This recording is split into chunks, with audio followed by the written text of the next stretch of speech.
aqui, esse problema de integral, eu acho que não tem que ficar com muita preocupação, porque hoje em dia, com o Mathcad, etc., não sou eu que faço integral, né? É ele que resolve, né? É ele que soluciona, né? É o Mathcad, não sou eu. Então, a vantagem de você trabalhar dessa forma, você trabalha simultaneamente com tudo. Se você for pegar qualquer trabalho, qualquer software comercial, você não vai ter isso. Não tem como. Você deixa aí para depois que quem quiser pode copiar, pode olhar, tá bom? Obrigado.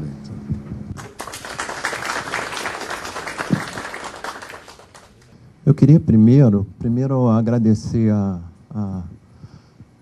a ideia da FBNDE. Eu acho uma ideia muito interessante de trazer pessoas renomadas nos setores para dar essa colaboração, essa visão externa ao banco. Eu acho que ajuda a refrescar as ideias do BNDES. O superintendente da área de infraestrutura me pediu para estar aqui representando ele, e gostaria de ter vindo aqui, mas hoje a reunião com o diretor da área não pôde estar presente, e eu vim aqui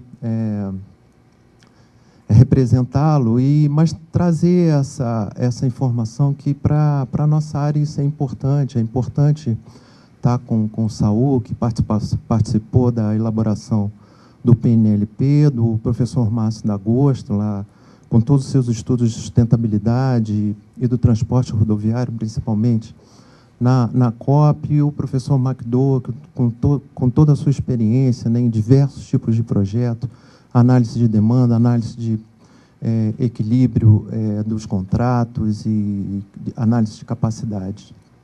Então, eu trouxe aqui, eu não vou me estender muito, mas eu queria destacar alguns pontos aqui que foram levantados pelos palestrantes, na parte do professor Márcio D'Agosto, essa questão da visão do poder, porque, quer dizer, que me chamou a atenção esses pontos, né? A visão do poder público e a visão da iniciativa privada. Quer dizer, eu acho que a gente no banco, a gente percebe muito claramente isso, que a gente no banco está numa posição estratégica de reconhecer os planos de governo e, ao mesmo tempo, saber das necessidades das empresas que vêm aqui, né? Buscar, de uma forma ou de outra, financiamento a esses investimentos, né? Eu acho que um outro ponto que ele tocou, que a gente precisa de tudo. Isso eu acho que é uma outra verdade bastante importante. Quer dizer, a gente tem um sistema de transporte que, naturalmente, a gente tem uma matriz bastante desequilibrada, mas, ainda que a gente tenha que privilegiar o setor ferroviário, transporte aquaviário, para os transportes de grandes distâncias, de grandes volumes, porém, a gente precisa de tudo. A gente precisa de operadores logísticos, a gente precisa de um sistema rodoviário bem azeitado, a gente precisa de terminais de integração, aumentar a capacidade de armazenagem, ou seja, a gente precisa de tudo. Isso é um ponto importante, quer dizer, ainda que a gente tenha uma prioridade de longo prazo, a gente precisa tratar isso ao longo do tempo, né? Eu acho que um outro ponto importante que o professor Márcio levantou foi a questão da confiabilidade das informações. Eu acho que hoje foi apresentado muito recentemente uma atualização do PNLP, do PNLT, e apareceu uma matriz modal em qual ferrovias tem 30% da matriz modal brasileira. E o plano anterior já apresentava 25%, tem um aumento de 5% de participação, um aumento de share no ambiente de crescimento, o que parece pouco, mas é muito. Então, é muito e é muito mesmo. Quer dizer, como a ferrovia avançou em market share sem nenhum projeto estruturante ter sido implantado no Brasil? Quer dizer, os projetos estruturantes estão em implantação, a Norte-Sul, Transnordestina, vários desenhos de implantação de novos trechos ferroviários. Quer dizer, isso representaria dizer que o nosso sistema atual, praticamente o mesmo sistema existente em 2005, está produzindo muitíssimo mais do que produzia em 2005, que não faz consistência. Eu acho que esse ponto da confiabilidade das informações é determinante para a gente poder apontar as soluções de longo prazo, tá? Outro ponto importante que ele tocou é a questão da visão sistêmica, aliás, perpassou por todas as apresentações, e a necessidade de investimento em tecnologia de informação. Eu acho que a questão dos operadores logísticos para o BNDES é uma questão fundamental de longo prazo, e o desenvolvimento nesses operadores de capacidade técnica de exercer serviços logísticos. Então, eu acho que esse é um ponto muito interessante. Já a apresentação do Saul, eu queria destacar a questão do PNLT em relação às os seus objetivos, né? Eficiência produtiva, desenvolvimento regional e integração, seja ela integração regional ou sul-americana. Eu acho que são objetivos nobres de longo prazo. Isso faz a gente pensar um pouco na afirmação do professor Márcio em relação a atendimento, se o sistema de transporte tem que atender a demanda existente ou se preparar para uma discussão e uma modelagem futura, né? Quando a gente trabalha um pouco o atendimento do sistema existente, eu acho que a gente está falando uma situação que você pode ter financiamento mais privado, vamos dizer assim, né? Porque a demanda está instalada de uma forma ou de outra, ela pode servir como uma forma de financiar aquela própria infraestrutura, enquanto quando que a gente estiver pensando na antecipação, quer dizer, de implantar projetos em qual a demanda ainda não está configurada naquela região, e sim um desenho futuro, você vai precisar de muito mais financiamento público, né? Uma entrada mais pública, sob o ponto de vista dos recursos necessários à implantação daquele projeto. Outro ponto que o Saul destacou foi em relação à questão do PNLP como orientador dos programas de governo, né? Eu acho que, a partir de 2007, a gente recupera um processo de planejamento no setor de transporte e logística, e isso, de uma forma ou de outra, está orientando os planos de governo, mais o PAC, menos o PIL. Mas o PIL também é orientado pelo PNLP. O PIL só traz uma série de outras questões que talvez não estejam presentes no PNLP, principalmente em relação a algumas diretrizes das novas ferrovias, porém, ela também carece de algum plano, de alguma base de dados para sustentar a nova configuração. Eu acho que o PNLP ele traz isso, ele traz uma sustentação, sob o ponto de vista de dados, para que as propostas tenham um porquê, né? Por que você está implantando isso? Qual é o benefício que você vai ter no longo prazo? Quer dizer, o principal benefício do PNLP é o equilíbrio da matriz modal. E, a partir do equilíbrio da matriz modal, é que a gente vai se tornar um país com mais condições de se inserir no mercado internacional, a redução de custos de transporte e de logística, né? O Saul também levantou a questão dos comitês, né, principalmente do CONIT. Ele não se impõe de uma maneira regular, quer dizer, mas é um ambiente que foi criado, sob o ponto de vista de integrar a institucionalidade brasileira. A institucionalidade brasileira no setor de transporte ela é bastante complexa. Eu tinha trazido aqui uma apresentação, mas eu não sei por que ela não funcionou aqui.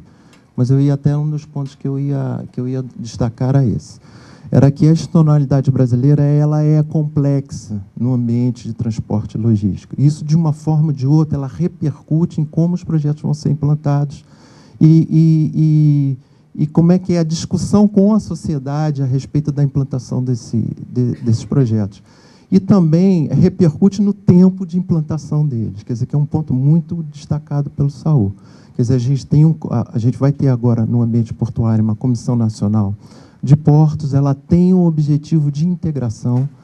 O CONIT ele tem um objetivo de integração e, de uma forma ou de outra, a EPL também é um outro elemento de integração. Ou seja, tem muita gente coordenando essa integração.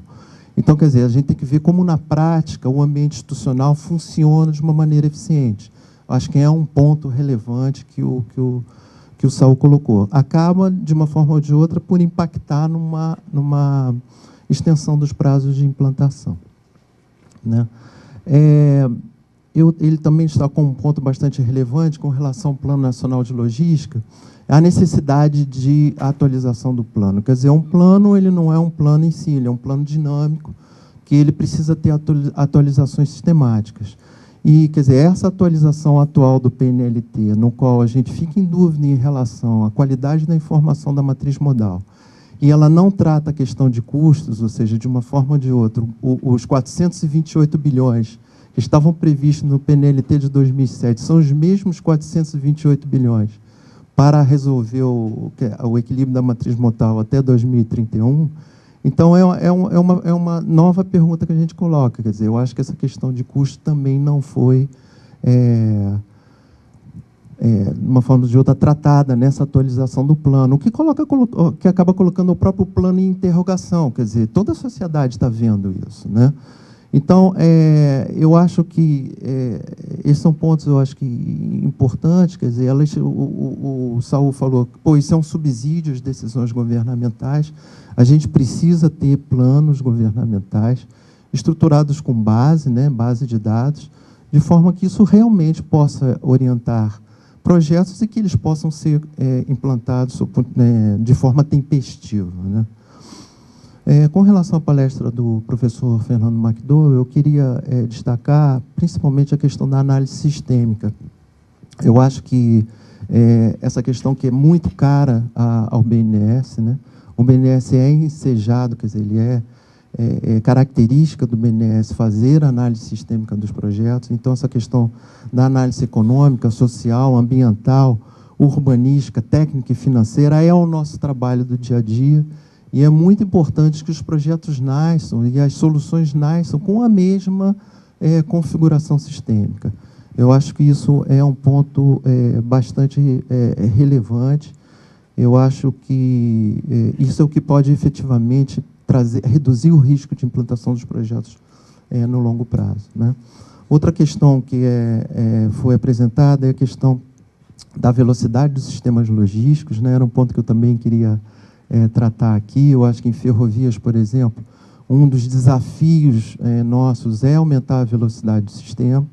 A gente tem dois desafios bastante grandes, que é aumentar a distância média e aumentar a velocidade.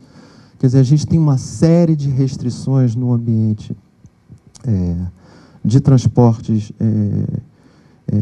e logísticas, mas uma das grandes, quer dizer, são as invasões e impactos socioambientais, tanto em ferrovias quanto em portos, como também em rodovias.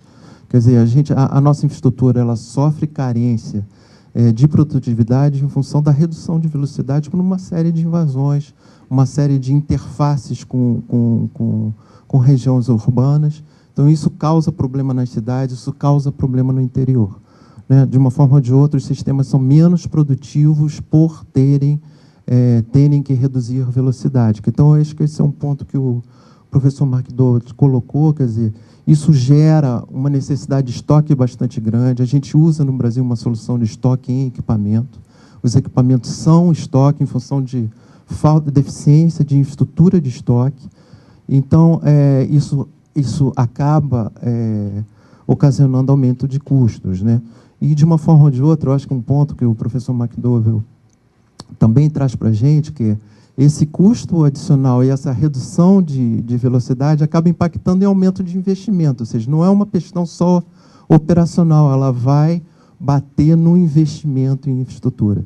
Então, quer dizer, a falta de solução por uma questão da velocidade em nível regular vai levar a gente a investir na manutenção da infraestrutura existente para ela poder produzir aquilo que ela já poderia produzir numa velocidade maior.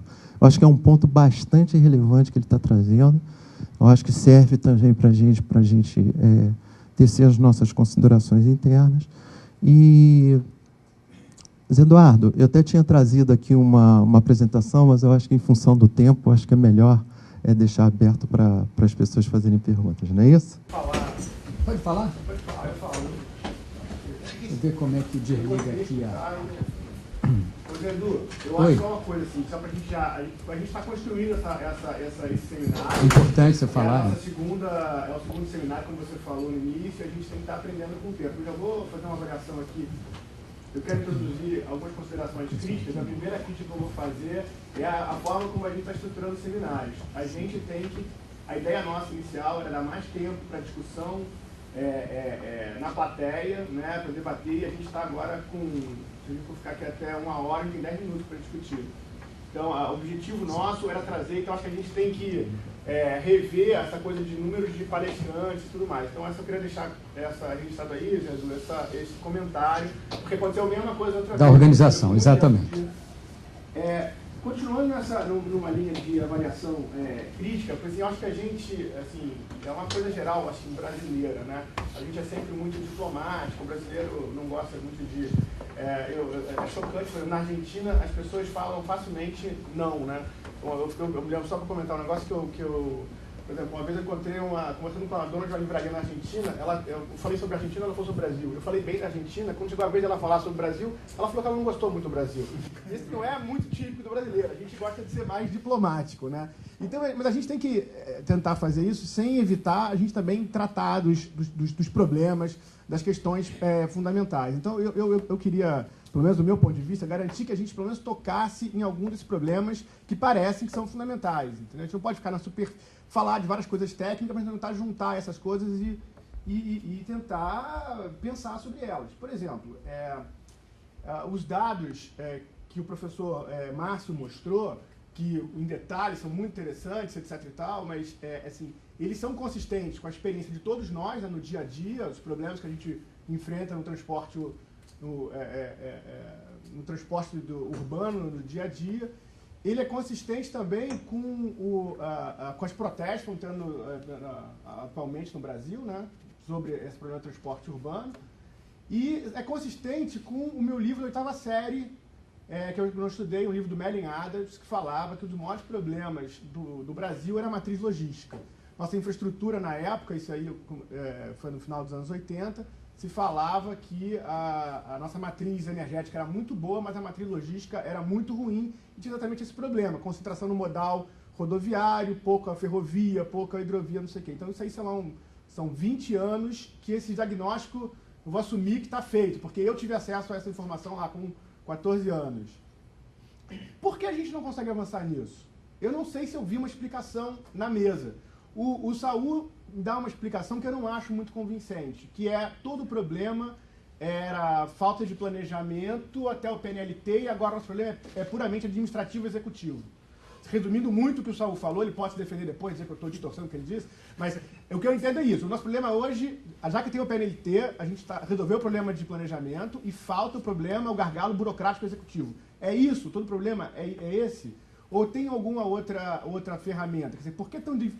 Como é que os incentivos funcionam hoje no país para a gente continuar reproduzindo a questão rodoviária? Aí eu faria a pergunta para os meus colegas do BNDES, do DELOG. Quanto o BNDES hoje desembolsa para o pró-caminhoneiro? Quanto o BNDES hoje desembolsa para a construção de infraestrutura ferroviária, por exemplo?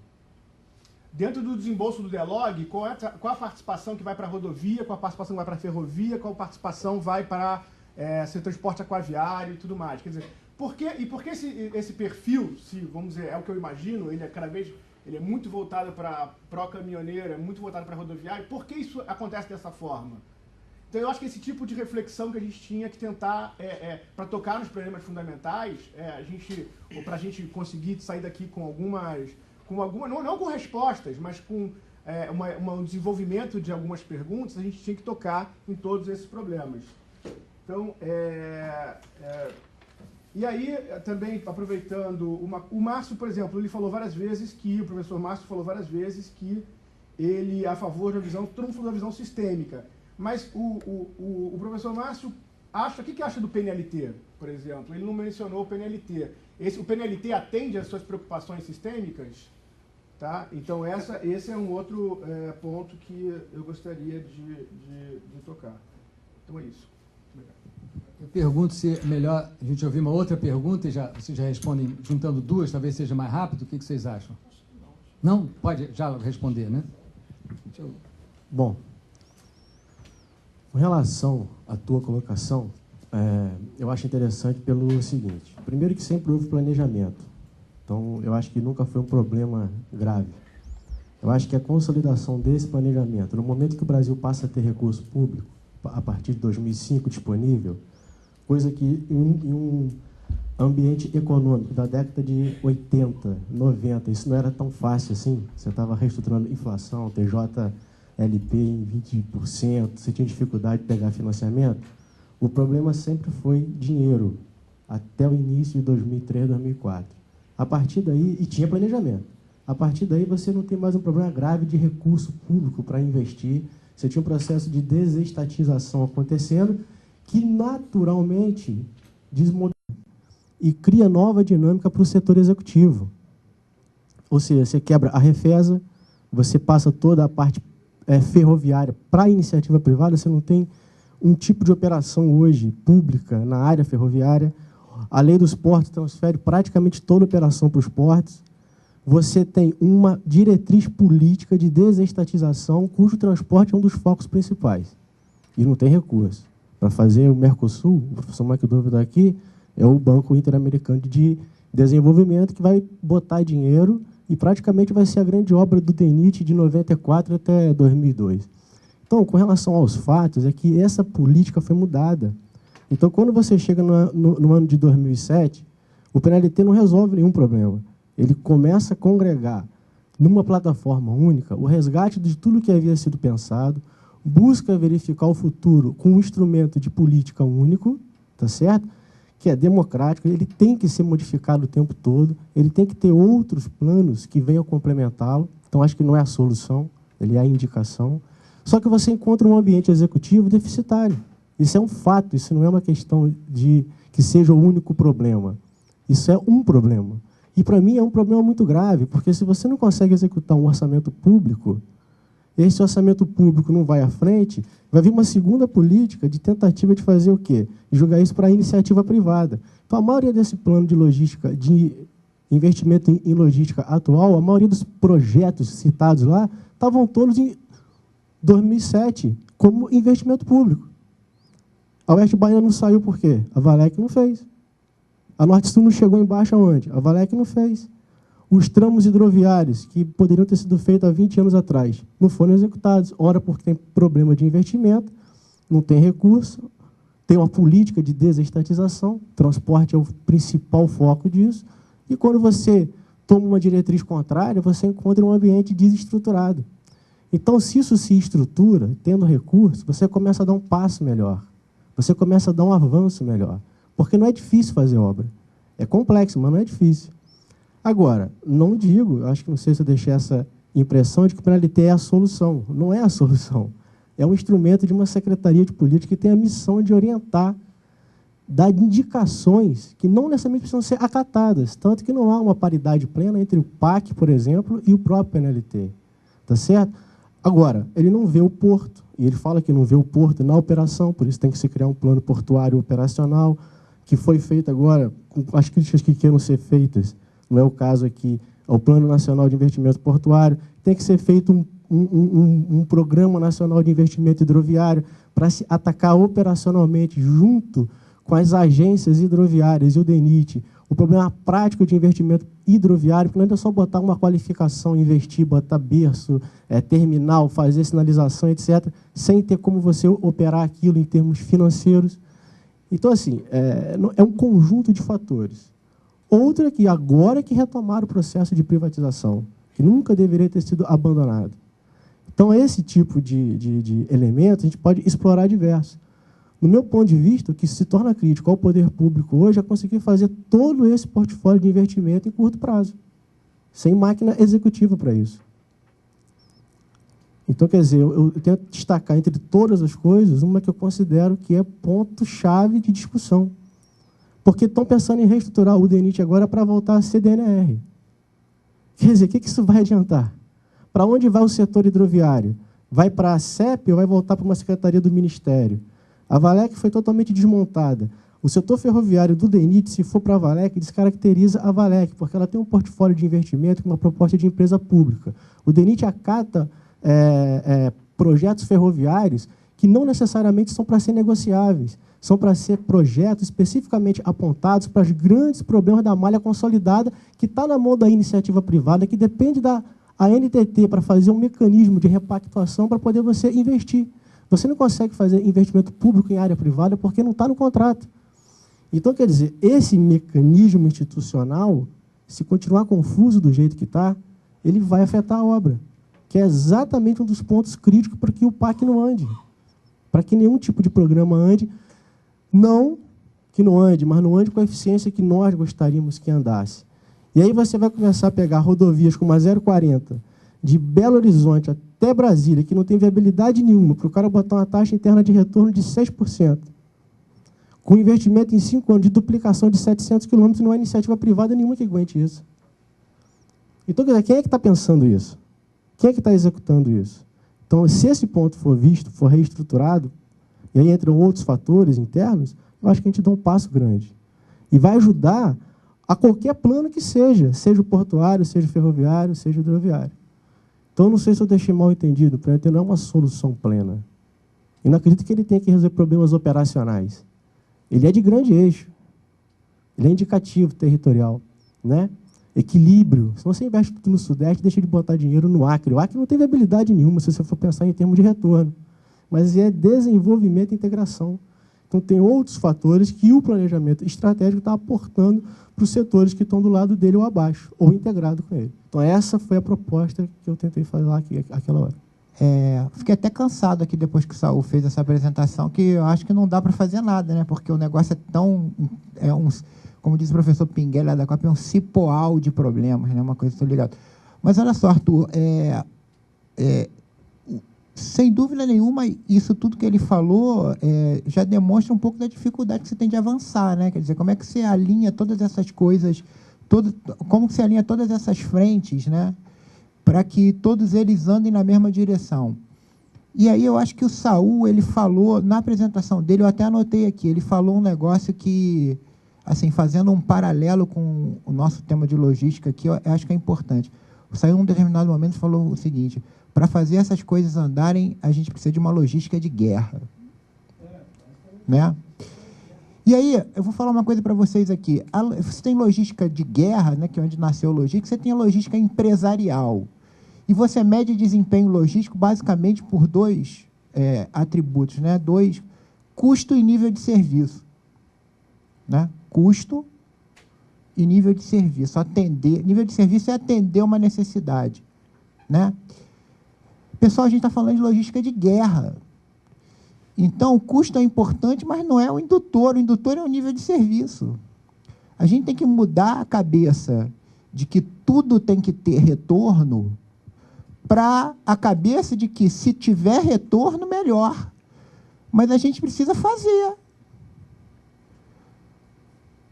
Aí a gente vira assim, mas a China está fazendo. Mas sabe por que a China está fazendo? Porque se a China não fizer, se o chinês não comer gafanhoto, ele não tem o que comer.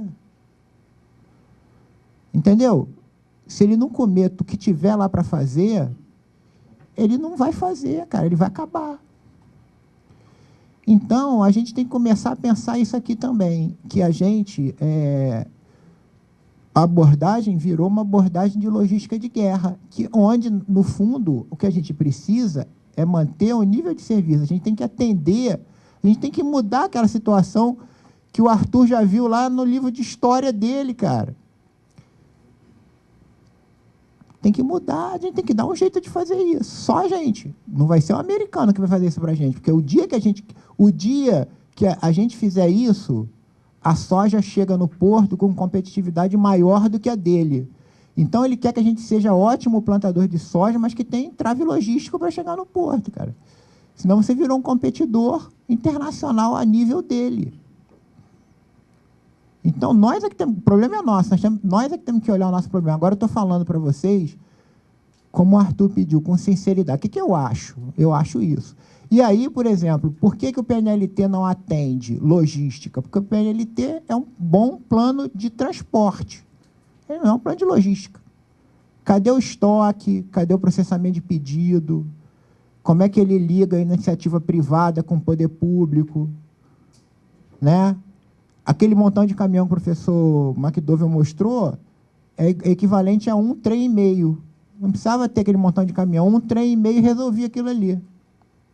Se você tivesse capacidade ferroviária E aí é rede, vagão, locomotiva. A gente produz locomotiva suficiente, porque a gente precisa vagão suficiente, trilho suficiente, né? A gente tem tecnologia de informação suficiente para botar toda a malha ferroviária funcionando como a gente precisa, né? A gente tem como importar, vai entrar numa fila de importação dessas coisas todas. É fácil importar. Essa semana a gente teve uma defesa de tese lá, dissertação lá, que foi orientado por mim, de um rapaz da ANAC, Herbert Guedes, falou sobre o conhecimento de transporte eletrônico multimodal, que é o coitado do... O cara é um Lancelote. O rapaz, ele é da ANAC. Ele é da ANAC e ele está fazendo isso porque a ANAC precisa disso, porque todo transportador da ANAC é multimodal, porque aéreo, ele já é multimodal há 50 anos. E o garoto, coitado, é um Lancelote, ele fica sozinho tentando fazer funcionar o tal do conhecimento de transporte eletrônico multimodal, não é nem o eletrônico de carga normal, não. É o multimodal. Ele tem o Andrezinho lá da NTT, outro Lancelote, que fica lá tentando convencer todo mundo de que isso aqui é importante, que tem que ter, que facilita, substitui um montão de papel por um negócio eletrônico que dá para fazer fácil e tal, tarará e coisa. Então, entendeu, Arthur? Eu acho que por que não muda? Porque a gente tem que mudar a nossa mente, cara. A gente tem que olhar de uma forma diferente.